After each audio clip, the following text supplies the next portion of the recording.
Okay. Yes, sir. And we're live, man, with my man. Yo, Daniel, introduce yourself to everyone tuning in, man. Like, what do you do, who you are, and what's going on in your life, man? My name is Daniel Garcia, 27 years old from Ottawa. I am personal trainer in the city, founder of the Force Academy. And I provide personal training and nutrition guidance to everybody and anybody that wants to get into better shape. And I also work with athletes, more specifically basketball. So we're talking about strength and conditioning and explosive performance as well. So vertical jump, all things with sprinting and whatnot. That's pretty much what we do, what I do for right now. But yeah, that's it. Sure, man. Like, how did you get into like, what was the transition from basketball to this is what I want to do and build the Force Academy? There's one thing to be a personal trainer, but what is it that made you want to do your own thing with the Force? It was natural, man. It was natural transition because in college, right? I played in college for 5 years at La Cité. If you guys don't know, you're not aware, you already know, but La Cité is a French college in Ottawa. Yeah. I played my whole 5 years of eligibility there, and yeah, man. If you didn't know, I don't know if you know, but I only played 3 full seasons out of 5 because I struggled so much with academics and where I wanted to go with my life and whatnot. Right. So yeah, the gym was always there for me, right? If I lost half a year of eligibility, then I would just get into the gym, right? I never kind of like let things die off, or like I would just like, be lazy or not work. I would be in the gym all the time, and that included weights, right? I couldn't ball, so I was working out, right? So then when that time was up, it just became a natural transition for me, right? I kind of had to make a choice if I wanted to pursue professional basketball or if I wanted to continue training. I'm like, it was just so seamless for me. Right. And I kind of wanted to leave a legacy behind. So I didn't want to go play pro overseas, do my own thing and whatnot and come back home. And then what do I have to show for, right? Like, right. I know Dax. I don't know if you guys know Dax, Daniel Mosu. He gave a very, very, very meaningful quote for me on one of the podcasts he did with, I forgot his name, but he's like, go overseas, score my 20 points per game, right? Everybody watches my highlight tape. And then what happens next? You know what I'm saying? You come home when you're done playing pro ball and what? That's right. Right. So I did kind of want to be that guy. So I'm like, you know what? I'm going to start something meaningful, something that I can do here, that I can build, that I can grow. That's going to give me, something to sustain down the road that I can live off for. And that will also give me satisfaction, right? Yeah. Life is about finding meaning, satisfaction, happiness, right? So I was like, training was always there for me. So I transitioned into that, bro. It was very easy for me. Very easy. No, it's awesome, man. I think fitness and training is huge for so many people, but especially it's athlete specific, and that's obviously, I've trained with you a couple of times now, and there's not too many people that do what you do, Yeah. It happens quite a lot. People come in the gym. Well, people are in the gym and they kind of see me working out, and I've had a few. They come up and they're like, "Are you a football player? What are you training for?" I'm just like, it's just athletic performance. I'm an athlete at heart, so I want to maintain that level of physicality, performance, and whatnot. And it's also a good byproduct to look good on the side, right? To be able to go to the beach, take your shirt off, looking good, whatnot. So, but the athletic performance and training at that level, at that high level, be able to perform whenever you play pickup ball or whatever the case may be, any sport you play, right? Yeah. That's always been the main focus. So it's never gone away. I don't think it'll ever go away. But that's what I'm going to do. Yeah. So, bro, this is my whole thing, Aware One, is about promoting mental health, and the reason I wanted to have you on is because you are a huge contributor to that. I think by what you do and what your cause is behind what you do is a huge promoter of living a healthy life. You know what I mean? But one of the main questions, man, and it's a question I ask everybody. I want to know what does mental health mean to you? If I were to put it, I'd say mental health, it really means happiness in a way. You kind of got to find that middle ground where you don't, I would say, run away from your problems, but learn to deal with them and find happiness within that. You know what I mean? And bring positivity around the people that you love and the people you're around, and be able to deal with your problems, right? That's what mental health really is, because I think we all deal with our problems one way or another, right? Nobody in the world, can tell you that they don't have a problem, right? All have our issues to deal with. So the ability to be able to deal with your issues and then, live a positive life within that frame is really what mental health means to me, I like that, man. I like that, especially like for you and me. I was talking about this with my brother. I still talk about it with Chris all the time. Is that it's a very difficult task to be an athletic student coming up in college. And especially if you want to be at the highest level. You want to be the best of the best. What do you think was the biggest challenge when you're being besides the academics, but like keeping up with everything? What do you think was the biggest challenge when you're trying to be an athlete in college? The biggest challenge, I would say, probably just on myself. Just the expectations I had for myself. You always want to be for me personally, I always wanted to be the best performer at the highest level, right? So, I think maybe getting into my own head was probably one of my biggest issues, right? Because you want so much out of yourself. I'm the type of guy that could look at the stat sheet, right? You scored 27, had 7 boards, 6 assists, but then I had 5 turnovers. Yeah. So I'm like, damn, I look at the sheet, everything looks good, but I have 5 turnovers. So that's what I'm looking at, I had 5 turnovers. It's a bad game, right? Out of we won, cool, right? I had a good stat line, but I still had 5 turnovers. So in a sense, I'm like, okay, you still have something to clean up. You know what I'm saying? So it's the thing of getting in my own head, playing these mind games. I think that was probably the biggest challenge for me, is getting over those mental hurdles that I put for myself. And as you're focusing on training now, does that kind of transfer over when you're in the gym, being like, I can't do this exercise? How can I get to that point where I can do it? Do you still look at it that way? No, not really, man. No, it's really, training really makes me happy. That's the one thing I realized. Training, being in the gym, it makes me really happy. And I've crossed the threshold point where I'm like, I've hit the point of no return.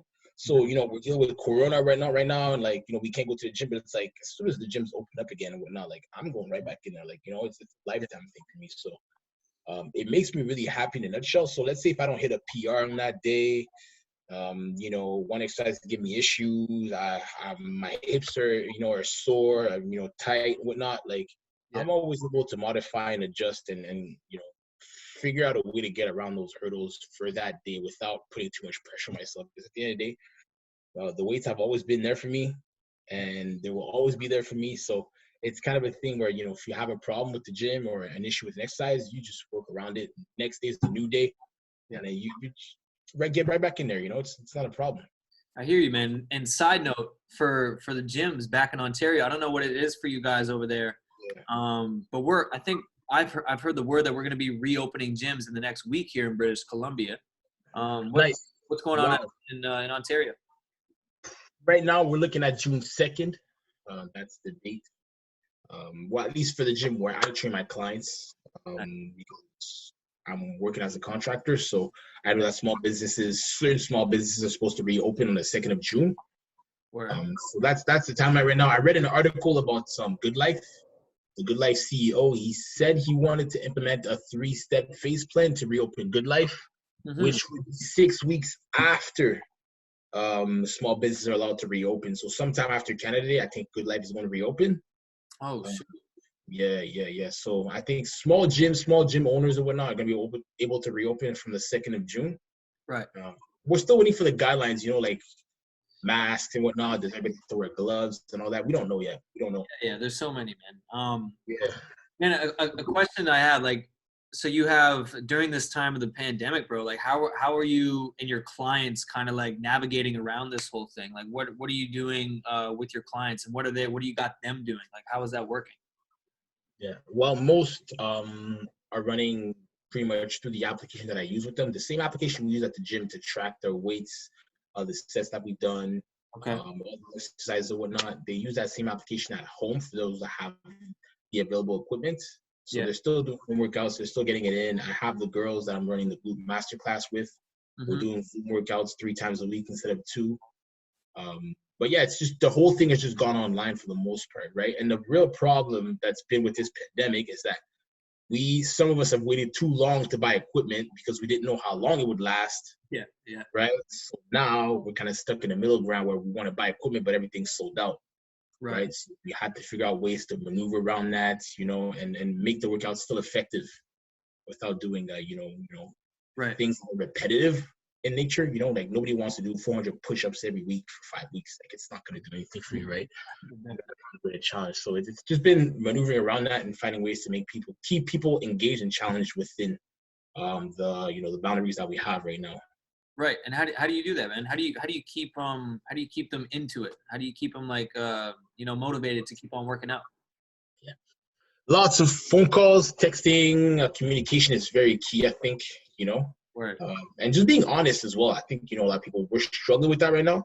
And I think that, people can be out and work out 5, 6, 7 times a week, but it's just not the same as being in a gym 5, 6 times a week, right? So it's just being honest with yourself, understanding that we're in a tough time, right? And we're going to get through it, but you still have to do the things that are necessary for you to reach your goals, right? If you have goals in place and you want to get to a certain level, you want to drop 40, 30 pounds, you want to be able to do certain exercises and whatnot, you have to know that your goals that you have in place are our priorities. If you let them simmer down because of what you've done through what has happened with the whole corona, then you don't have that mentality going on for yourself. So we kind of got to sit back and be like, okay, what am I doing this for? And do I really want to accomplish this thing? So lots of communication with the clients, lots of communication, and just keeping everything up to date and really honest, right? Really, really honest with everybody.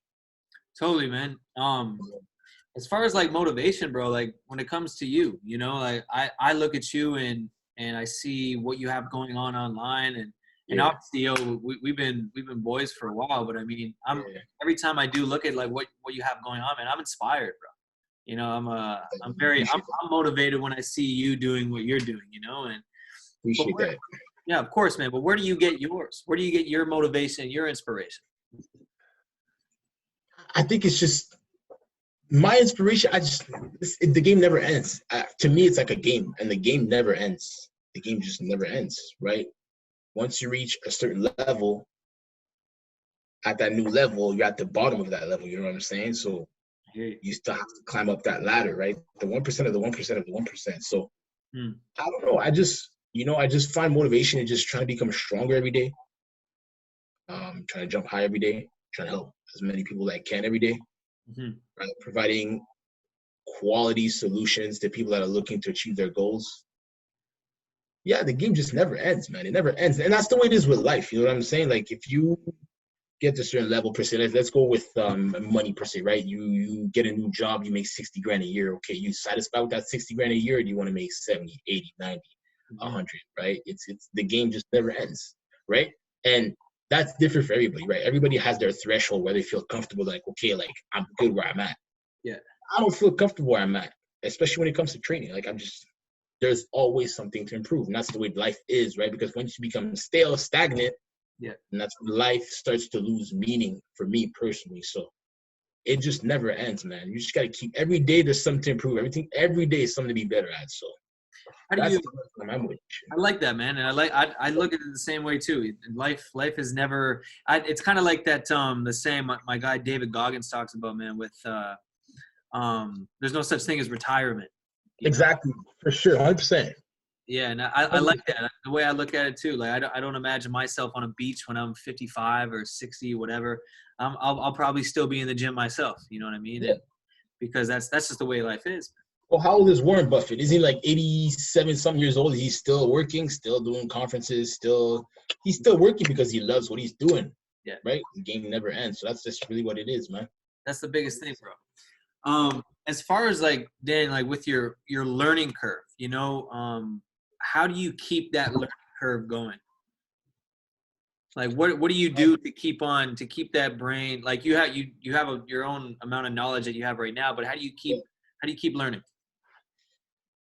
Well, especially in the field that we're in right now, health and fitness and strength and conditioning, it's an ever evolving field.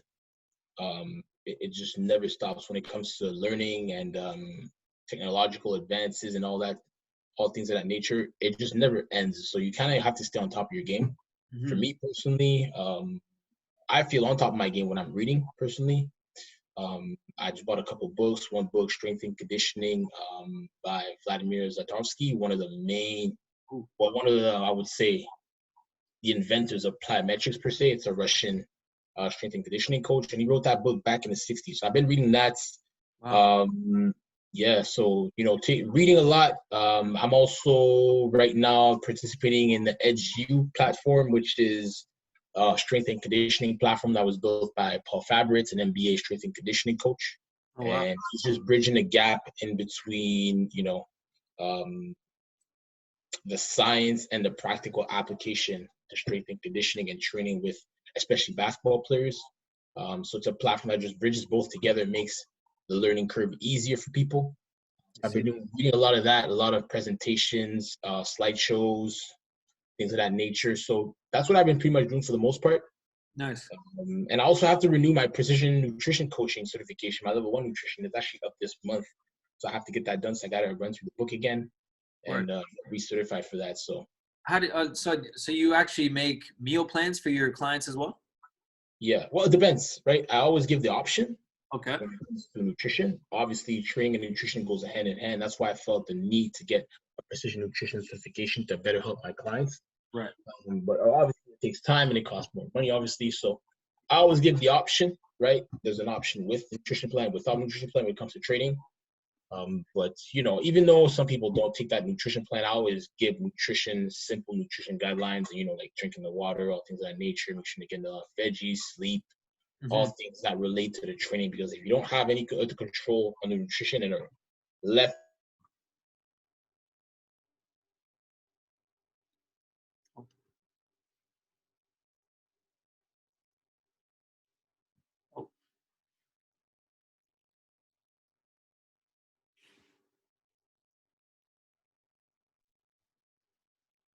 Oh, shoot.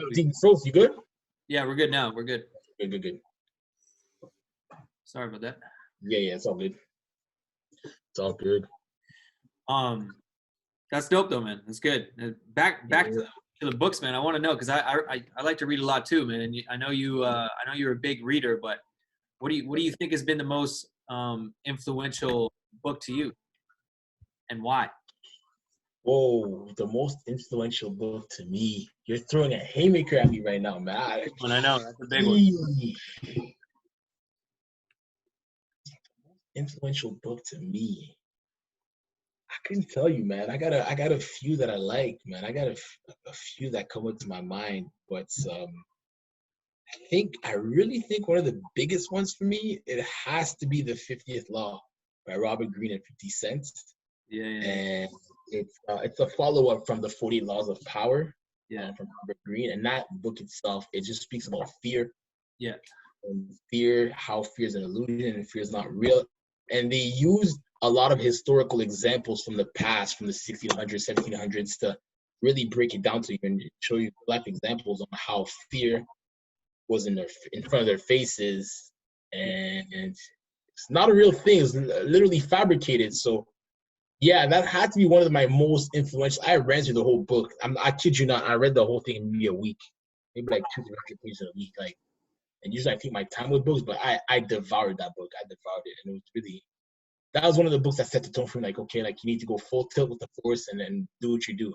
You know what I'm saying? People will follow, right? I like that, man.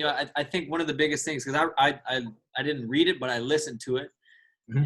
And, I think you're big on the audiobooks. I love audiobooks, man. Yeah, you're an audiobook type of guy. Yeah.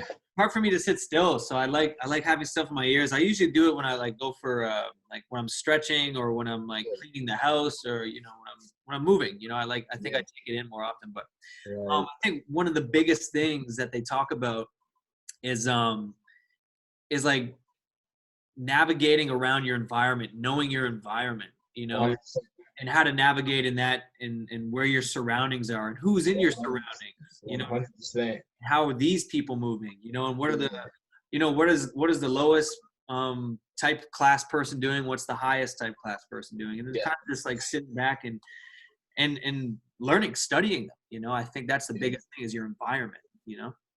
Yeah, observing is huge, man. Being able to sit back and observe people from a non-judgmental standpoint, I think it's one of the biggest skills that I've also acquired the last couple of years, you know, the ability to be able to just sit back and observe people and you know, kind of read people differently, because training itself, right? You would think that it's all in a gym, you know, you get in there, you grind, but like it's 50% training, and the rest of my job is like literally like psychology, right? Being able to motivate people, talk with people, right? So what you're saying right there, be able to sit back and observe how this person is communicating with me and this other client's communicating with me, and kind of be able to communicate differently with different people from all walks of life is definitely something that is huge from that as well. Totally, man. I think that's probably one of the biggest things is building that rapport, and then obviously implementing, you know, okay, this person is this way, so I need to do things differently to kind of motivate them to start training. That's actually a very tough skill to learn, man, and to acquire.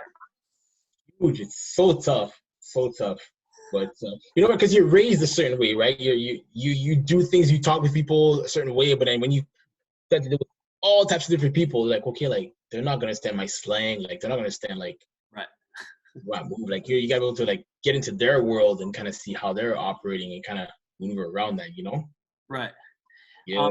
It's very difficult, man. It can be definitely challenging. Do you think that there's more people that, you know, sign up like to become a client of yours? Do you think they do it for more of an extrinsic or an intrinsic motivation? Do you think they do it for themselves, or do you think that people work out with you for other people to see them? No, I definitely think it's intrinsic. I definitely think I don't think I have that big of a platform right now for people to be able to say, okay, I'm training with this guy, right? I mean, then again, I could be wrong, right? But I think a lot of people just kind of see what I've done and see what I do, and you know, I don't do the bullshit, right? I'm not gonna tell you to do 100 burpees. Like nobody wants to do fucking burpees. Like, you know, we like hate them.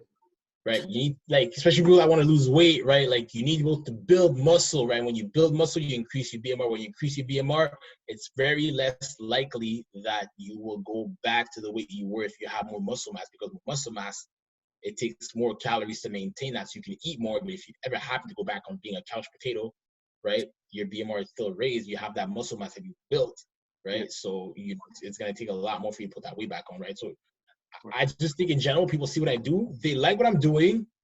Sometimes they're not quite sure if they want to sign up with me or not, whatnot. But like, we go through a whole process. We figure it out. You know, if we're right match, we're right match. If we're not, send you off to somebody else that I know, one of my reputable trainers. So, yeah, man, I think people sign up for a lot more intrinsic than extrinsic values. But that guess is up to you and me. I don't know. I couldn't tell you, but. I would just think that, like, you know, for what you do and how you look, you know, the younger kid, or like, you know, the 18, 19, 20-year-old, you know, a lot of dudes want to look like you know what I mean? They want to have that mass, that build, that, you know, that physique, you know? So I'm just thinking to myself, you know, it's probably a good amount of people that would probably sign up because of that. But it also works that way, right? Whenever you get a trainer, you know, people want somebody that walks that walk. You know what I'm saying? Nobody wants to hire a trainer that's 50 pounds overweight. Like, you know, you're preaching something, but you practice what you're preaching, right? So I do take pride in that, and I do think some people, you know, they're like, okay, like this guy's legit, I want to look like him, so they kind of sign up for that as well. And I'm not mad at it, because that's part of the game, part of the process, right? I've achieved something that you want, so you come to me, right? The same way you want to achieve something else, whether it's financially, spiritually, from somebody else, they've achieved it, so they know how to do it, so you go to that person, right? So it's the same thing. I think that's what 50 Cent says in his book, man. He talks about, you know, and he doesn't listen to broke people. He listens to rich people. You know what I mean? Yeah, exactly. 100%. If you want to make money, you better listen 100%. to Facts. Big facts.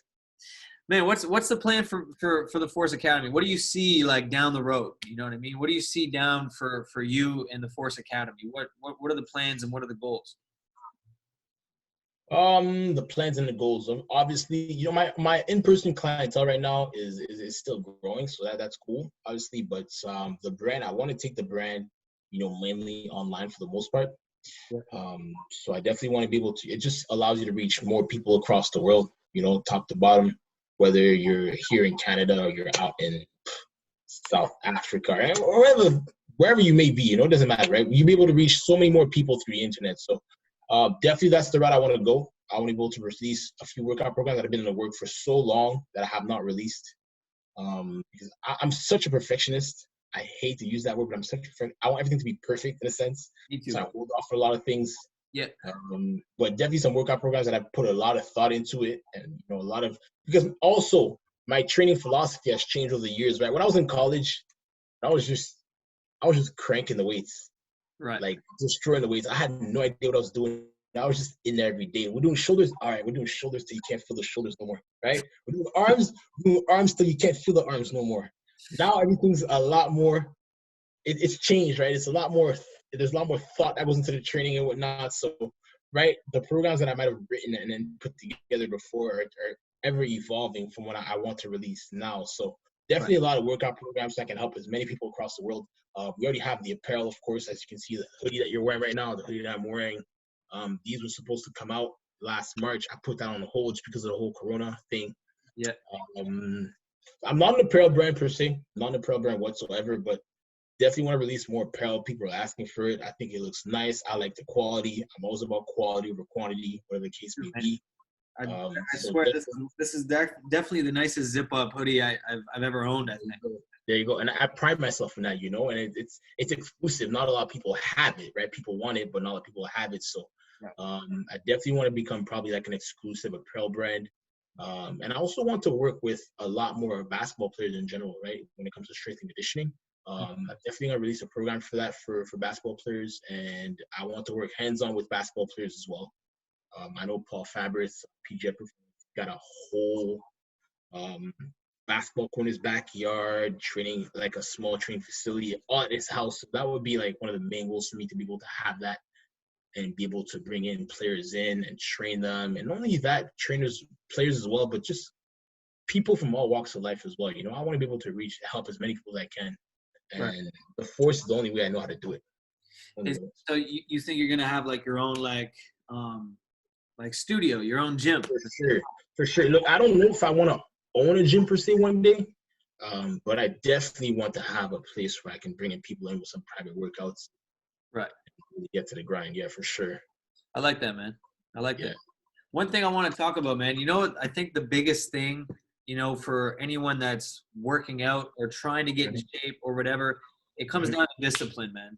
And when I think of discipline, I think of someone that really takes care of their body and is really about their craft, which you are. So when it comes to discipline, like how do you look at discipline? Discipline, being able to do the things you should do even though you don't want to do them. That is the baseline of discipline. And I think this discipline as well is being able to plan out your tasks ahead of time and complete them as well, right? Because I think organization directly ties into discipline, right? If you have discipline, you're organized. Yeah. Or if you're organized, you don't necessarily have discipline.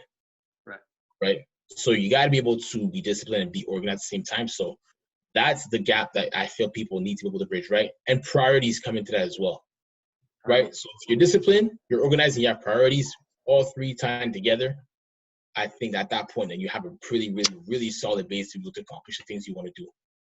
Totally, man. And that leads to my next question, though. Like when you're in the gym, like I think for myself, I like running a lot, you know, long distance running. And I think my biggest thing though is when I get to that point when I want to stop running and I have to start talking to myself. Yeah, 100%. God. Oh my God. If you see me at the gym, bro, the way we're yelling when we're working out, bro, that's that same thing. That's the exact same thing. What do you think is like the most, you know, like how do you talk to yourself when you're by yourself though? Like what are you saying to yourself when you're in the gym to yourself? Like fuck Daniel, I gotta get it? Or is it like, yeah, I got it? You know what I mean? Like how do you talk to yourself? I think it's a mix between the two emotions you just described right there. Sometimes it's like I gotta get it. And sometimes it's like, yo, I got it. You know what I'm saying? It's a good mix. But yeah, like if I don't got it, like I don't get down on myself. Like, okay, like, tomorrow's a new day. You know what I'm saying? Like, it's not today, tomorrow's a new day. We're gonna get tomorrow, right? And sometimes when you don't hit that exercise, right, then the next one you're like, okay, like I had a bad day with this one. I gotta kill this next one. Like I'm about to fuck this up. Like this split squat was bad today. Like it was awful. So this hip thrust right here, I'm gonna crush that. Like I'm gonna add extra 20 pounds and I'm gonna crush that. You know what I'm saying? So yeah, I be speaking to myself all the time. I feel like just staying in my head so much, I can't really do that, right? People keep their thoughts inside of their heads, and I'm the type of guy that have to speak them out. And sometimes people some people really ask me, who are you speaking to? I'm like, I'm speaking to myself. And as funny as it sounds, Lil Wayne had a lyric that said, I'm talking to myself because I'm my own consultant. And that's really how I feel. Like you have to get those thoughts out of your head just for mental health, even going back to mental health, you know, like just keeping everything bottled up. Yeah. Letting it out, right? Let your thoughts out and just speak them like freely, you know, like I think it's a big thing, and it helps me in the gym, right? When you got to crank out like 400 or 500 pounds, you have to speak to yourself, man. It's just the way it goes. Totally, man. Yeah. I like to talk about self-talk, man, because I think it's one of the most efficient ways to keep on moving forward. And then it's exactly what you said there too, man. Is not keeping these emotions in. You know, we have so much stuff going through our brain, especially nowadays with all this is the age of information, right? So the amount of things that pop into your head, it's so important to get your feelings and your thoughts out. To make yourself feel better, to make yourself feel more at ease. You know what I mean? And that's a good thing to do, especially in the gym too. I love you screaming in there, bro. Hey, listen, before, man, when I was younger, right, I was that smaller guy in the gym, you know, trying to build my physique, get stronger, right? And you would hear that guy a little bit like grunting in the gym and, you know, being loud, and you're like, what the hell is he doing? Why is he doing all that? And then, right, when you see him squatting 400 or 500 pounds or deadlifting, whatever he's doing, and now that I'm the guy there, I'm like, you know what? It makes complete sense. I see. You have to get that out. Right. You have to. Yeah, I swear, I do it sometimes myself, man. And sometimes like for me too, like when I'm working out here at home, it's like I have to yell at myself to even get under my feet, like motivate myself a little bit. And talk to myself. If I don't, it just stays in there, and like, you know, it's like lost energy. I don't like losing energy. You know what I mean? Yeah, good. I like that. I like hearing that. That's good. What do you think is like the biggest thing right now where you're like keeping, obviously you can't reach a gym, you know, you got to work out at home. What do you think is keeping you nice and tuned? You know, you were talking about stretching earlier before we started, and do you think that has like helped you with like staying calm and staying level headed? Like what do you think is the best thing other than reading, obviously? Yeah, just finding new ways to motivate yourself. That's been the biggest thing, right? And I think for me, I've always had an admiration for calisthenics and gymnasts that have such a high ability to control their body weights, right? So that's how I've approached my training for the last few weeks. So, you know, a lot of pistol squats, handstands, single hand push-ups. I can actually crush 20 single arm push-ups with the right hand. I can do 17 with the left. It's something that I've never. Yeah, it's something that I've never really conditioned, right? We're always training bilaterally with both hands on the bench press, so we're not doing push-ups, whether we're doing it on stability ball, Bosu ball, you know, the push-ups that we've done in the past, right? So single hand push-ups, pistol squats, handstand push-ups, sissy squats, things that bring an internal load that puts a lot of stress on your joints and muscles without the external load on your body, right? That's been the exercise that I've been working on for the most part, along with the stretching. And that is how I've kept motivated, to be honest, right? Like I said, I think that I need to build a home gym now. Now that everything's closed, I'm telling myself I can never have this happen again where I don't have access to equipment. Yeah. So my goals down the road is going to be to build that home gym where I don't have to rely on external factors, right? But being able to challenge the body with difficult exercises without the need of having certain equipment has been my biggest adjustment for myself and the way I've kept motivated with training. Man, I saw you doing those pistol squats, man. That shit isn't easy, yeah? Hey, listen, when you get the mobility right and the strength is there, they come naturally. I'm actually going to post a video or a picture really soon because I have it down packed. And surprisingly, my left leg is stronger than my right one when it comes to the pistol squats. Like, it's weird for me. Why's that? I don't know. Listen, I don't know. My right arm is stronger than my left arm. but my left leg can do pistols better than my right, but my right leg is stronger underneath the bar. It's crazy. Oh, well, The human body is super complex, man. Some things you just can't explain. You can't explain it. And when I see you doing these exercises and stuff, I sometimes try them out myself to see if see if I'm able to do them. Yeah. But there's a lot of things, like, especially with the mobility part of it. It's just like your body's not used to doing these things, right? So it's very tough. To, obviously, it's a lot of repetition. It takes a lot of practice. Of course, and that's a part of the game too, right? That's kind of where the force came about, right? Like not being able to do something and force yourself to be able to do it, right? That's kind of what it is, the force, right? Like it's a thing we used to say in high school all the time, like whether we're in a situation or something was happening, we say, yo, force that, like force, like make it happen, right? So if you really want something to happen, you're gonna make it happen. So that's where the name came from. So just for pistol squats, right? You said you try to do things, you see me doing it, and you're not able to do it, and you still try. And what happens? Do you just quit, or you keep trying until you're able to do it, right? That's the mentality. That's where it comes from, and that's a good thing. That's a good thing on your end, that you see some things and you try to do them, bro. A lot of people will just be like, oh, hands off. Oh, I love that. I love the force, man. I like the idea of that. I didn't know that. I didn't even think about asking that question, but I just thought it was just like, this is the force. This is like my team, and this is what we're doing. That's what I thought. But I like this way better, bro.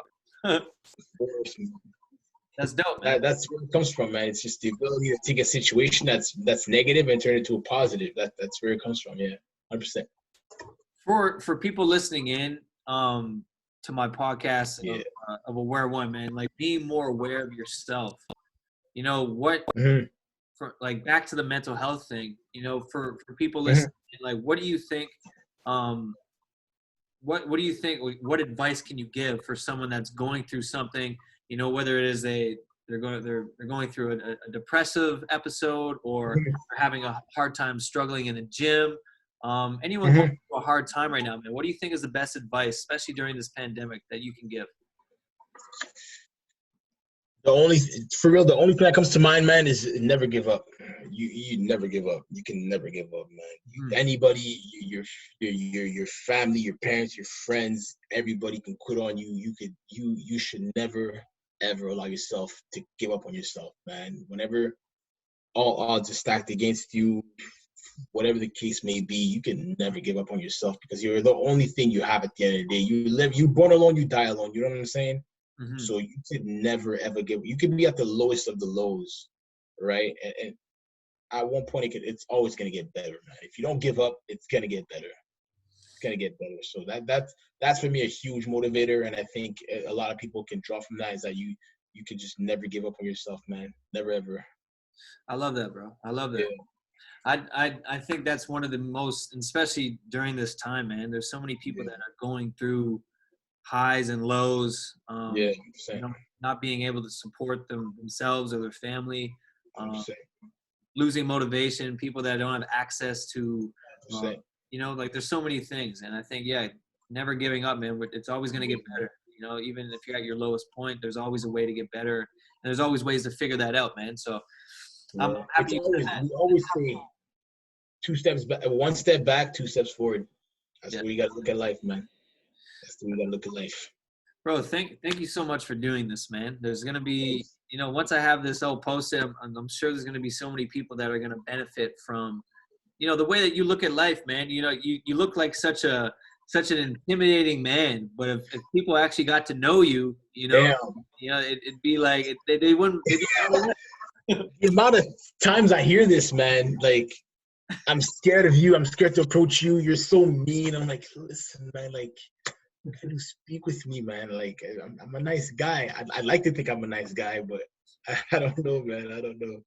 Well, bro, you look like you look like a monster in a way. You know what I mean? You look like a guy that is like, you're definitely way ahead of the physical spectrum of the average man. You know what I mean? And for anyone, especially someone that hasn't even started working out yet, to come to you and be like, hey, do you think you can help me with some things? You know, it's kind of intimidating, man. It's very scary for people to do that. But I think the more that people know who you are, I think the more likely they are to be like, oh, wow, he's actually a really nice guy. And he has some knowledge behind you as well. You know, I think you're always trying to improve your learning curve, like you said, which I think is so important, man. So it's great to see, bro. And once again, you inspire me, man. You know, so you're gonna continue to do that. Man, I appreciate you. Inspire me too. That's why I came on the podcast, because I know you're trying to grow the brand and grow the awareness and the platform. So I said, you know what, we're gonna do this today. We might do it again a year from now, 2 years, 3 years from now, right?